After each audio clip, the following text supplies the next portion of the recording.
అబ్బా ఫకీరు, ఈ రాకేష్ చూడు, అచ్చం శివలింగాకారంలో లేదు. అచ్చం అట్టగా ఉందయ్యా పంతులు. ఈ బండని దేవుణ్ణి చేస్తే నీ బండన మరే భక్తుల కొత్త దేవుడు అంటే అంత మోదు. వాళ్ళ భక్తే మనకు భుక్తి అవుతుంది. అట్లా చేస్తే నీ దేవుడి శాపం ఎట్టడా పంతులు? ఎక్కడున్నాడయ్యా దేవుడు?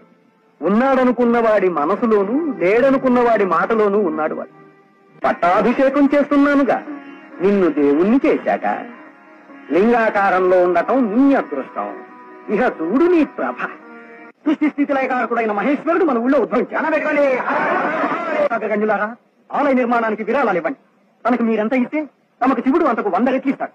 మన ఊళ్ళో విడిది చేసిన విధాతకు ఆశ్రయం ఇవ్వండి. రండి, చందాలు ఇవ్వండి. శంభో శంకర మహాదేవా, శివ గురుదేవ, శంభో శంకర.